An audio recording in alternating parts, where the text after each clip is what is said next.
जी जनाब, अब आज बात करते हैं मन मस्त मलंग ड्रामे की कंप्लीट स्टोरी रिव्यू के बारे में बाय मनिस्टर टीवी। जी नाज़रीन व सामीन, हमारी तो रिया ने साफ साफ कबीर से कह दिया मोहब्बत होगी तो डंके की चोट के ऊपर, वरना नहीं। रिया ने तो कबीर से ये भी कहा कि आज के बाद ना मैं तुमसे छुप के मिलूंगी, ना बात करूंगी, ना प्यार करूंगी और ना ही परूंगी, बल्कि जो भी करूंगी दुनिया वालों के सामने।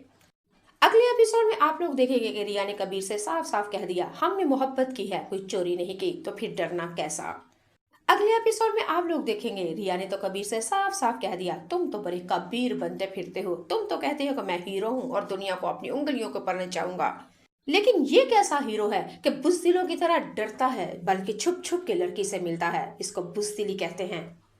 अगर मोहब्बत की है तो डंके की चोट पे करो और दुनिया वालों को बता दो कि तुम वाकई मुझसे मोहब्बत करते हो। अगर टाइम पास कर रहे हो तो मेरी तरफ से बाय बाय। जी नाज़रीन सामीन, मन मस्त मलंग ड्रामा बहुत बहुत बहुत ही ज्यादा इंटरेस्टिंग होता जा रहा है और आप लोगों के दिलों पे राज कर रहा है ये ड्रामा। नाज़रीन सामीन, ये ड्रामा पाकिस्तान नहीं बल्कि पाकिस्तान से बाहर भी उतना ही डिमांड ट्रेंडिंग के ऊपर है जितना कि आप लोग पसंद कर रहे हैं। सहर हाशमी और दानिश तैमूर एक दफा आए पर्दे के ऊपर तो बल्कि आग लगा दी अपनी केमिस्ट्री के हिसाब से। अगले एपिसोड में देखेंगे कि रिया अपने घर में आती है और अपनी अस्मा बहन से साफ साफ कह देती है कि कबीर मेरा रिश्ता मांगने के लिए आएगा और सबके सामने आएगा और मुझे आप लोगों के सामने ब्याह के लेके जाएगा, बल्कि मैं तो अब कबीर की दुल्हन बनूंगी और उसके घर में सुधार जाऊंगी। अस्मा ने छोटी बहन रिया की जब ये बात सुनी तो उसके लगे तन बदन में आग और कहा ऐसा नहीं हो सकता और कबीर तो कभी भी इधर नहीं आएगा रिश्ता मांगने। रिया अपनी बड़ी बहन अस्मा से कहती है अगर कबीर इधर आ गया रिश्ता लेने के लिए तो क्या आप मेरा रिश्ता दे देंगी। लेकिन अस्मा ने आगे से साफ साफ दो लफ्जों में कर दिया जवाब।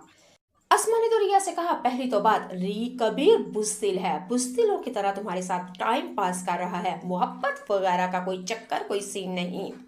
अस्मा ने रिया से कहा वो तुम्हारे साथ सिर्फ टाइम पास कर रहा है, रिश्ते की तो बात सोची भी नहीं जा सकती और अगर आ भी जाता है तो क्या समझ के, क्या सोच के और क्या इस गुमान से आएगा कि हम तुम्हारा रिश्ता दे देंगे। कभी भी नहीं। अस्मा ने रिया से कहा कि अब मैं अगर इस दफा कबीर आता है तो उसके खून से मैं अपने हाथ रंग लूंगी, तुम्हारा रिश्ता नहीं दूंगी, क्योंकि उसकी मौत पे मैं अपने आप को लटकाने के लिए भी तैयार हूँ। उसकी मौत के ऊपर मैं अपनी मौत का जश्न मनाऊंगी। आहा। नाज़रीन सामीन, मन मस्त मलंग ड्रामा बहुत ही ज्यादा दुश्मनी ड्रामा है, बहुत ही ज्यादा बोझ हसद कीने वाला ड्रामा है। भाई नफरत किसी ने सीखनी हो तो इस ड्रामे से सीखे, वो भी अस्मा बाजी से। मन मस्त मलंग ड्रामा जिस तरह नाम है ऐसे ही दुश्मनी है।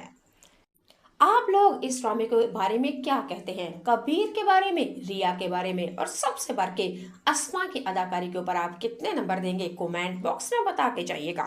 चले जी नाज़रीन सामीन, आज बात करते हैं मन मस्त मलंग ड्रामे की रिव्यू, प्रिडिक्शन और कंप्लीट स्टोरी के बारे में, जो कि आप लोगों के दिलों के ऊपर आग लगाने वाली है।